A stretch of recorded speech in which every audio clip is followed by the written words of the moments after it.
रोक न्यूज पहा आता नव्या रूपात। दिल वही सोच नहीं। संपादक मकरंद साठे। नमस्कार। प्रथमतः सर्वांना पुण्यश्लोक अहिल्यादेवी होळकर यांच्या जयंतीच्या निमित्तानं खूप खूप शुभेच्छा। आपण माळशिरस तालुक्यातील लोकसभा निवडणुकीच्या अगोदरच आणि लोकसभा निवडणुकीच्या नंतरचं वातावरण बघताय। या तालुक्यामध्ये लोकसभेनंतर अवकाळी पाऊस झाला, वादळ वारं झालं। या अवकाळी पावसात शेतकऱ्यांचं प्रचंड नुकसान झालं। त्याचबरोबर वादळ वाऱ्यामध्ये अनेक ठिकाणी डीपी पडल्या, डाम पडले। पण या परिस्थितीमध्ये या तालुक्यातील सर्वसामान्य जनतेला आमदार रामभाऊ सातपुते यांची आठवण यायला लागली।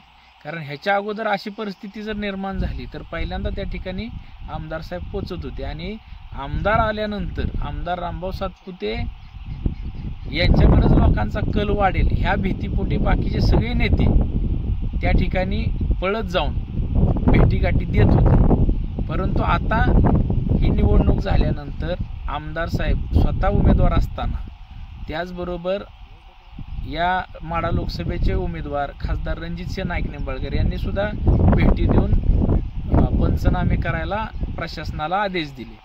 त्याचबरोबर रामभाऊ सातपुते साहेबांनी स्वतः सोलापूरला उमेदवार असताना परत त्यांना मुंबईची जबाबदारी दिली, त्याच्यानंतर उत्तर प्रदेशची जबाबदारी दिली। असं असताना सुद्धा त्यांनी माळशिरसवरचं लक्ष कमी केलं नाही। त्यांनी कलेक्टर साहेबांना त्या पद्धतीनं आदेश दिले आणि प्रशासनाला पंचनामे करून तात्काळ शेतकऱ्यांना मदत मिळाली पाहिजे अशा पद्धतीची व्यवस्था निर्माण केली। त्याचबरोबर माळशिरस तालुक्यामध्ये दोन विरोधी गट या निवडणुकीमध्ये एकत्र आल्यानंतर सुद्धा या तालुक्यामध्ये खासदार रणजितसिंह नाईक निंबाळकरांनी जे नीरा देवघरचं काम केलं होतं, त्याचबरोबर रेल्वेचं काम केलं होतं, त्याचबरोबर MIDC आणण्यासाठी जे प्रयत्न केला, त्याच्यामुळं लोकांनी भरभरून असं मतदान भारतीय जनता पार्टीला दिलेलं आहे। आणि असं असताना आता मोहिते पाटील कुटुंबानं कायम फसवणुकीचं राजकारण केलेलं आहे। आज सुद्धा माळशिरस तालुक्यामध्ये दोन गट एकत्र आल्यानंतर उत्तमराव जानकरांना आमदारकी द्यायची, तर आमदारकीचा शब्द देत असताना कायमस्वरूपी त्यांनी उत्तमराव जानकरांचा दाखला बाद झाल्यानंतरच काय परिस्थिती ह्याच्यावरती जास्त चर्चा केली।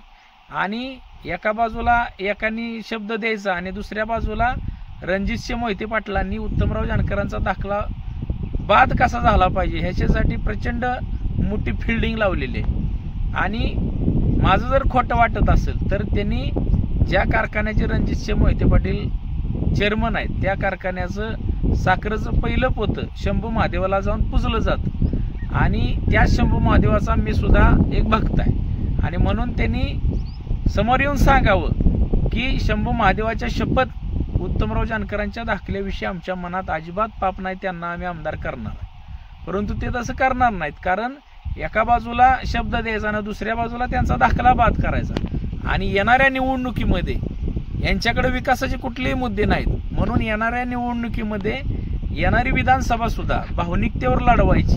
आणि भावनिकता कशी तयार करायची तर उत्तमराव जानकरांचा दाखला बाद करायचा आणि हा दाखला भारतीय जनता पार्टीनं कसा बाद केला हे लोकांना दाखवायचं। आणि उत्तमराव जानकरांचा दाखला बाद केला आणि म्हणून भारतीय जनता पार्टीला मतदान द्यायचं नाही ह्या मुद्द्यावरती निवडणूक येणारी विधानसभेची यांना निवडणूक लढवायची आहे। कारण ह्या तालुक्यातली जनता आता विकासाच्या मुद्द्यावर मतदान द्यायला लागलेले आहे आणि रणजितसिंह नाईक निंबाळकरांच्या पाठीशी या तालुक्यातली जनता विकास केला ह्या मुद्द्यावरती पाठीशी उभा राहिली। आणि म्हणून विकासाचे कोणतेही मुद्दे या मोहिते पाटलांकडे नाही। आणि म्हणून या तालुक्यामध्ये सर्वसामान्य जनतेला लोकांना फसवण्याचा उद्योग ह्यांनी चालू केलेला आहे। म्हणून माझी या तालुक्यातल्या जनतेला कळकळीची विनंती आहे की आपण ह्या गोष्टीकडे सगळ्या डोळसपणे बघावं आणि कुणाचं काय चाललंय ह्या गोष्टीकडे लक्ष द्यावं आणि आपल्या प्रपंचासाठी, आपल्या हक्कासाठी किंवा आपल्या गरजा कोण पूर्ण करतंय, आपला विकास कोण करतंय, आपल्यासाठी पाणी कोण आणणार आहे, आपल्यासाठी रेल्वे कोण आणणार आहे, आपल्यासाठी MIDC आजपर्यंत कोणी केली नव्हती त्या MIDC साठी प्रयत्न कोण करतंय आणि ह्या गोष्टी आपण सगळ्यांनी बघितल्या पाहिजेत एवढे या ठिकाणी आपल्या सगळ्यांना आवाहन करतो। जय हिंद, जय महाराष्ट्र।